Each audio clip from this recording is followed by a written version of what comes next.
Hola a todos, ¿cómo están? Bienvenidos a estas entrevistas Top Finance que nacen de la alianza entre Valora Analytic y Renta 4 Global Fiduciaria, una de las fiduciarias más innovadoras del mercado financiero en Colombia y que es nuestro aliado para hablar de mercados financieros, para hablar de las noticias relevantes que están pasando y que van a pasar en los mercados locales de Colombia. Hoy vamos a hablar del dólar, que es importante para los mercados, para los empresarios, exportadores, importadores, para las familias, para la inflación, para toda la economía en general. Es un tema muy relevante. Mi invitado hoy es Munir Jalil, es el Chief Economist de BTG Pactual para la región andina. Munir, ¿cómo estás? Muy bien, Rodrigo, muchas gracias por la invitación. Gracias por aceptar estar aquí. Sabemos que tu agenda es muy apretada, pero de verdad apreciamos que nos acompañes. Va a hablar de dólar. Hace unos años, 2 años apenas, 2 años y medio, estábamos viendo una tasa de cambio arriba de 5.000 pesos, incluso sí, arriba de 5.100 pesos. Últimas semanas, noviembre de 2025, dólar a 3.700, incluso por debajo en algunos momentos de 3.700. ¿Qué está pasando, Munir? ¿Es una tendencia global? ¿Es un factor local? ¿Es por el presidente? ¿Es por el gobierno? ¿Es por monetizaciones? ¿Qué está pasando? El dólar normalmente se puede explicar como la combinación de cuatro grandes fuerzas.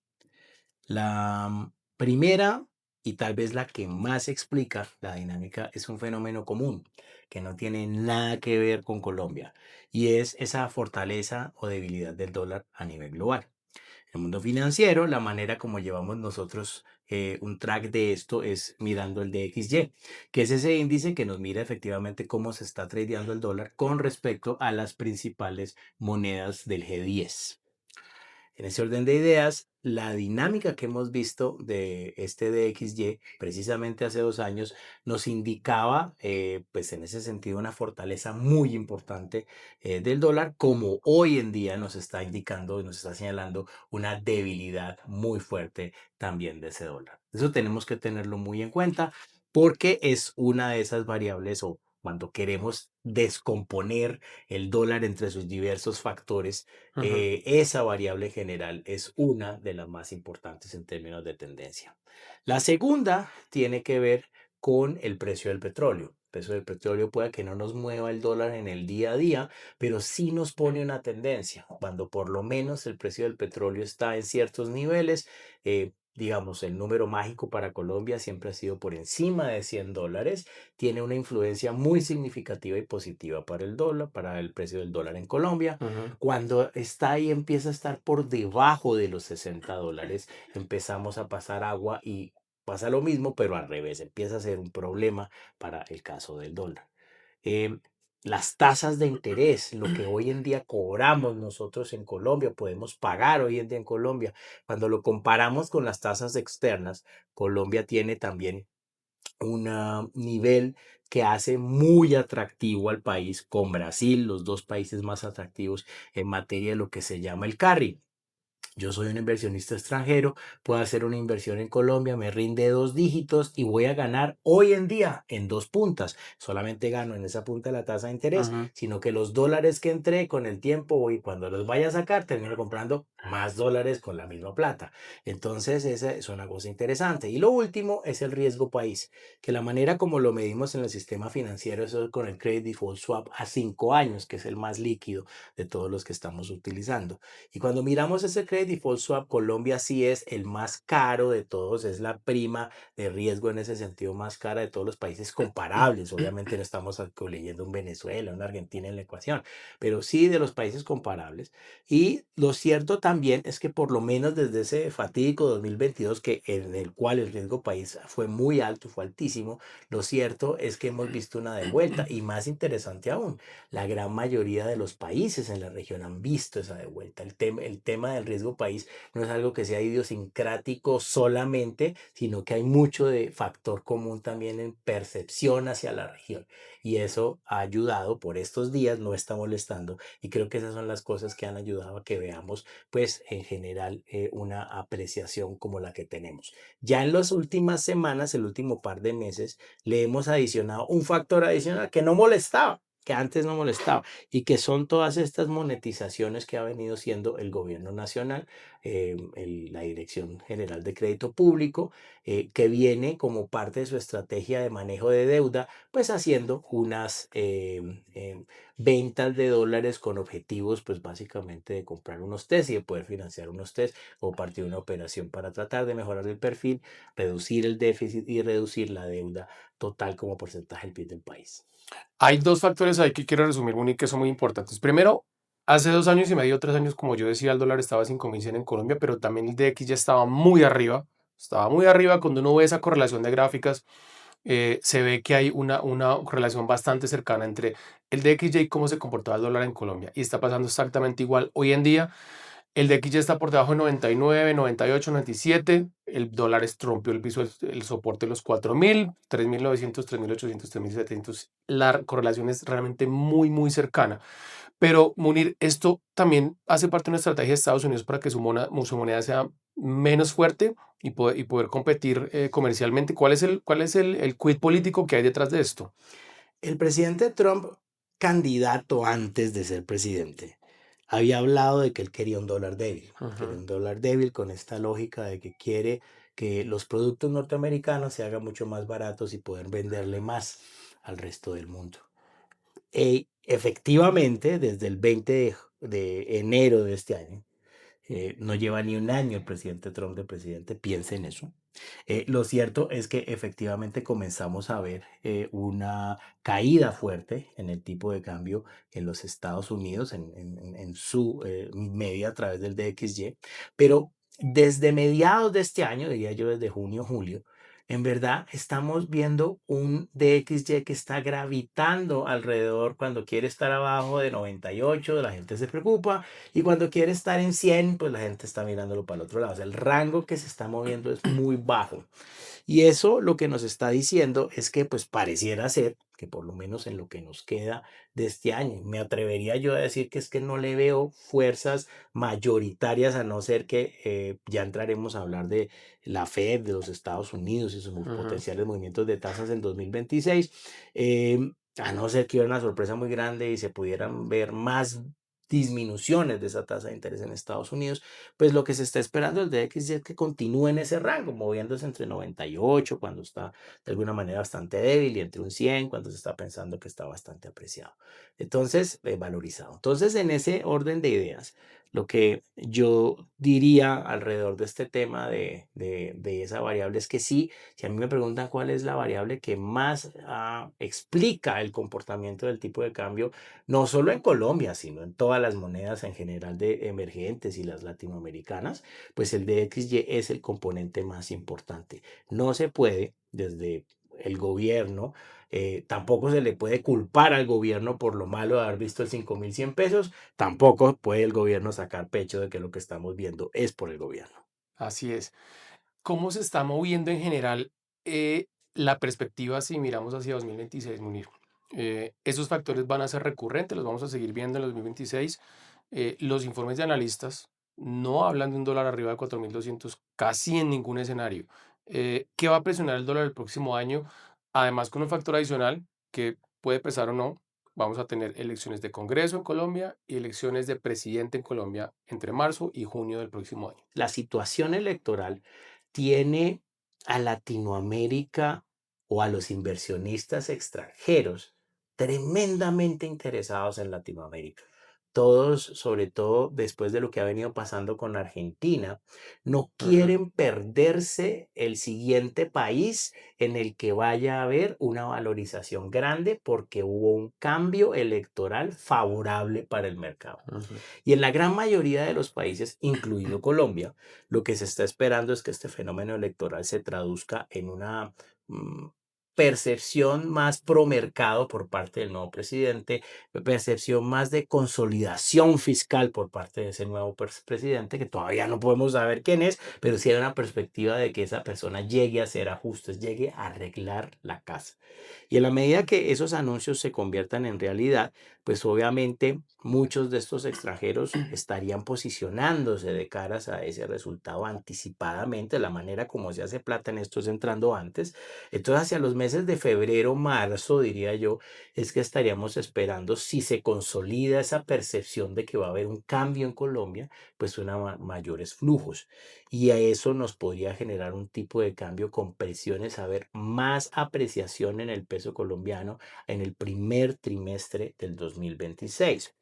Ah, una vez pasen las elecciones, pasa lo contrario. Los señores invirtieron, entraron antes, se ganan la valorización de los primeros días y ellos tienen pues esa famosa frase que se dice que ellos compran el rumor y Y venden venden la a la noticia. noticia. Ajá. Entonces, una vez pase eso, pues seguramente el movimiento será al revés, pero pues de alguna manera me atrevo a decir que la expectativa de un tipo de cambio de pronto más apreciado, más barato para nosotros acá en Colombia en el primer trimestre, primer semestre del año es mucho más alta en la medida que haya una mayor expectativa de un cambio favorable desde el punto de vista de los mercados en las elecciones.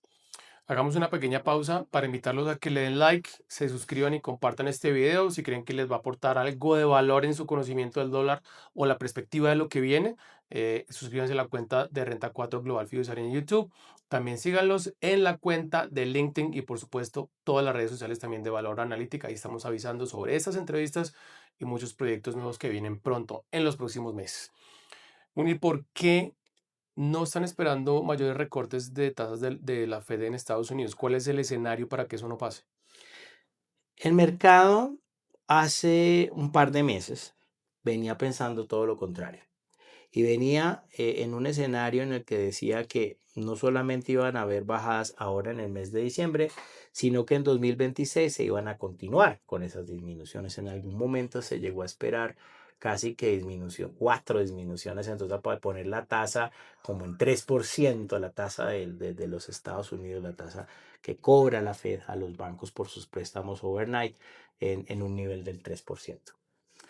Los últimos comentarios y específicamente lo que se le ha escuchado a su presidente, el presidente de la Reserva Federal, Jerome Powell, y algunos miembros de la Junta de la Fed, van en la dirección contraria y han llevado a decir que básicamente de pronto no está tan claro ni siquiera la disminución de diciembre y las de 2026 de pronto hay mucho una. Entonces eso cambió y en buena medida cambió pues porque hay unas consecuencias inflacionarias de toda esta política comercial de los Estados Unidos que por ahora en verdad no se ha sentido, pero que los economistas llevamos diciendo hace rato, el que no se haya sentido ya no significa que no se pueda sentir en unos meses.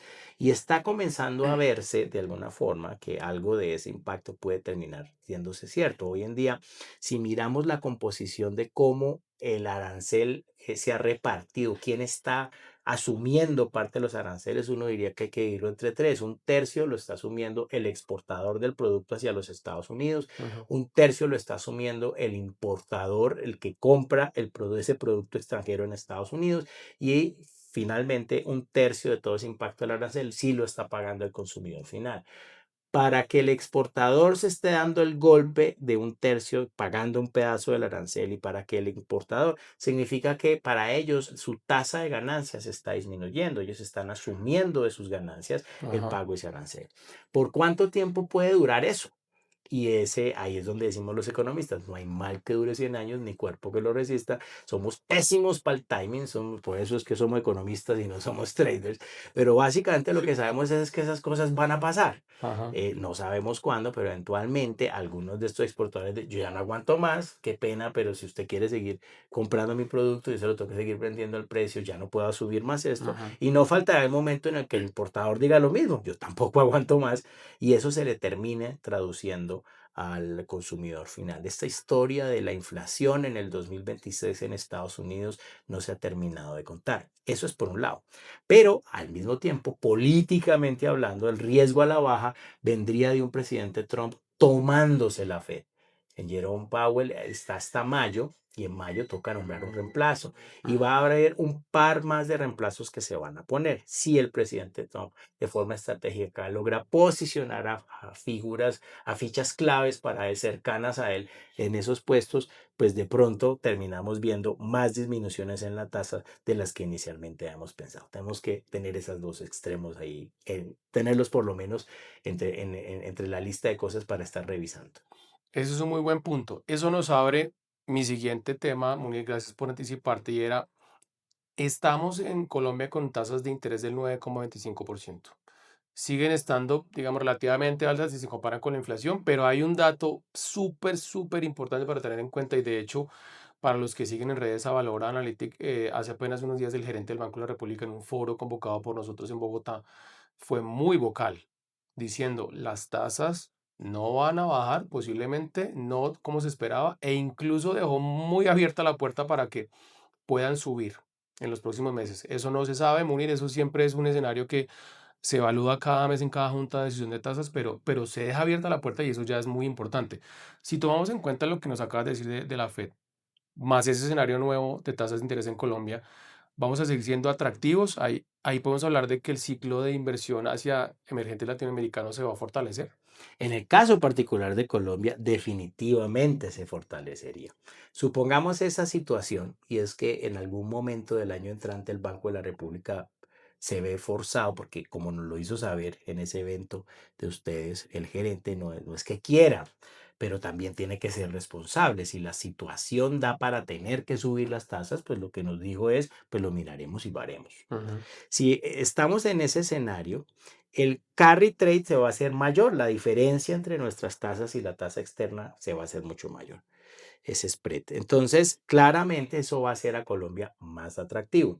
Ahora, ¿vamos a ser tan atractivos como Brasil? No, pero simplemente creo que nos va a consolidar en ese segundo puesto, el Ujú. segundo carry más interesante que hay en la región, y eso hará que algo de esa oportunidad se siga materializando por parte de inversionistas extranjeros. Uno podría decir, espero que esto no se suma como una recomendación de inversión porque no lo es, pero uno podría decir que se están configurando las fuerzas para que Colombia sea primero más atractiva, haya una especie de trade electoral anticipándose a lo que pueda pasar, más el diferencial de tasas, más el interés regional que hay por traer plata, que o sea, se está generando como una especie de buen momentum para toda la región. Sin lugar a dudas. No con esto, y estoy súper de acuerdo contigo, Rodrigo, estamos diciendo, uy, ¿ves el momento de coger plata que yo tuviera afuera y traerla? No, yo creo que una estrategia, y obviamente nuestra audiencia que es experta lo tiene muy claro, cuando yo estoy haciendo una estrategia, mi diversificación supone que yo siempre tengo que tener parte de mi plata afuera, yo no puedo tener todo acá. Tal vez por el contrario, lo que diría es cuando se dan estas situaciones de tipo de cambio bajito, es cuando más uno le hace fuerza a que aquellos que están bajitos en diversificación afuera de pronto empiecen a considerarla, porque eso es un buen punto de entrada para comprar dólares baratos, por así decirlo. Ok. Uno nunca debería estar trendeando el dólar para hacer posición afuera, pero somos colombianos y nos encanta hacerlo. Entonces, ¿por qué no? Pero definitivamente una de las cosas que sí va a pasar es que Colombia va a seguir siendo definitivamente un trade muy atractivo y en el que además todavía siento yo con las conversaciones que yo tengo con los portafolio managers externos, estaba hace un par de semanas en Nueva York visitándolos, la semana pasada estuve en Sao Paulo visitándolos y básicamente mi sensación es que hay un interés creciente por el país, pero no solo eso, yo siento que por ahora es interés, pero interés sin plata sobre la mesa. Ellos todavía no han tomado la decisión activa de, Ok. uy, es el momento de comprar Ujú, Colombia. ujú. Como te decía hace un rato, siento que ese momento es más hacia los meses de febrero o marzo del año entrante.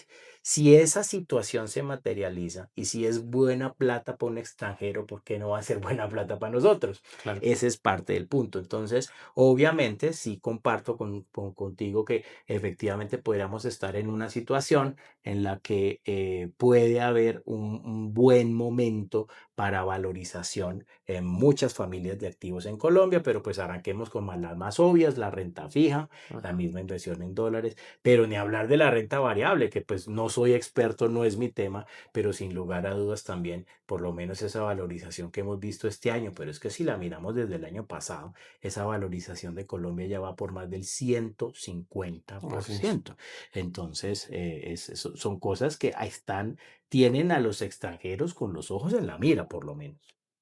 Con todo este panorama que hemos hablado, entonces, Munir, ¿cuál puede ser una buena estrategia para moverse el próximo año? Estamos hablando de que el dólar puede incluso ser más barato de lo que lo tenemos hoy en niveles de 3.700, 3.800.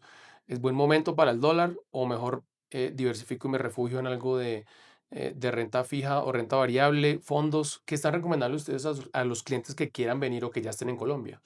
Esa es la parte más triste de la historia, porque en términos de recomendaciones, yo creo que por lo menos en lo que es el top de recomendación que venimos haciendo a los clientes desde hace un par de años, ya diría 3 años, en verdad van a decir los clientes que somos unos perezosos, porque la recomendación ha sido la misma. Un ambiente de inflación alta, un ambiente de tasas de interés altas es favorable para la renta fija. Si yo estoy haciendo una inversión en renta fija y puedo garantizar, no sé, 5 años, 6 años a 12% de rentabilidad, pues por Dios, o sea, es un excelente retorno el que estoy obteniendo y Mm. ni siquiera tengo que empezar, estamos hablando de renta fija, ni siquiera estamos hablando de que voy a tener que ver un riesgo de desvalorización en la plata que yo estoy poniendo. Este escenario que estamos viendo de cara al 2026 sigue manteniendo la historia de la renta fija. Por lo menos hay una percepción de valorización de la renta fija y que se mantiene. Sin embargo, hay algo en lo que mencionaba Rodrigo que definitivamente es importante tener en cuenta. Y es que pueden haber dos momentos. 2026 puede ser diferente porque pueden haber dos momentos en la historia. Y es primer semestre y segundo semestre.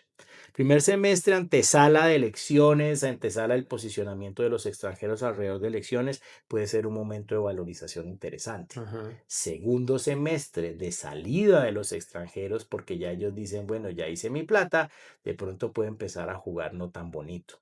Entonces, obvio, estaríamos diciendo, claro, si puedo, lo que pueda yo conseguir, si mi objetivo de inversión es 5 años, 10 años, un plazo largo, pues obviamente yo ya me estoy casando con un retorno de, voy a decir, 11, 12%, pues yo voy a estar bien, no me va a importar para nada el cambio en la valoración.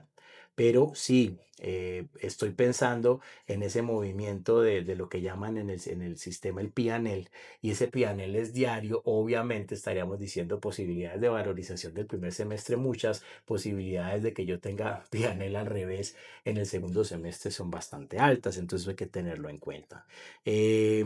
Claramente, esto significa, pues en el caso de la renta fija, que sí seguimos con esa recomendación, pero tenemos que reconocer que hay que buscar de pronto esas partes de la curva. Normalmente es lo que llamamos el belly de la curva, la parte media de la curva, en donde la mayor parte de los inversionistas se están protegiendo.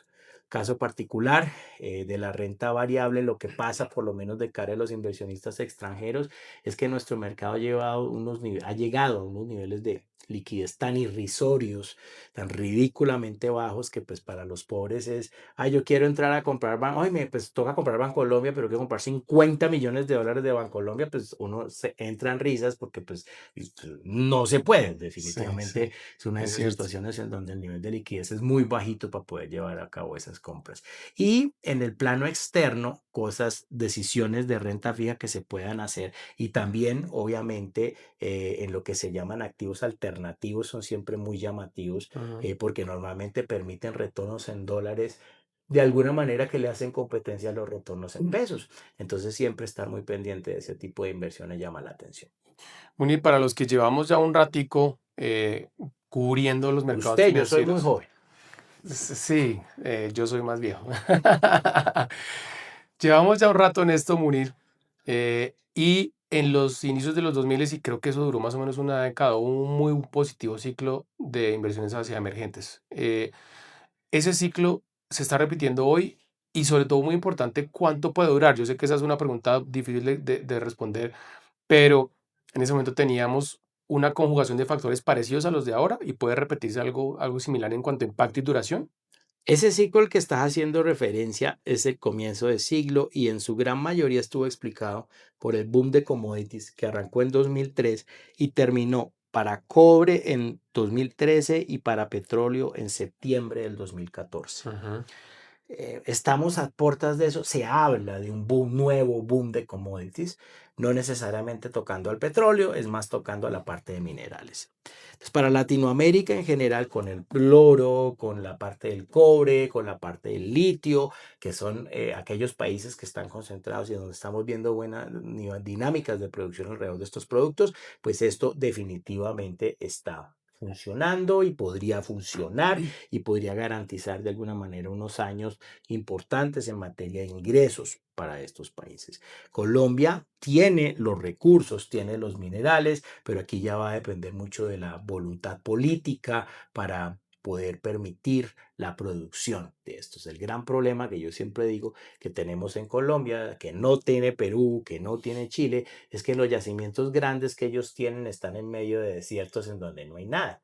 En el caso de nosotros, hemos ya tenido algunos ejemplos de yacimientos importantes de cobre Mm. que están ubicados en medio de la selva y eso ya se vuelve un lío en términos de conseguir permisos, permisos ambientales para poder llevar a cabo esa explotación.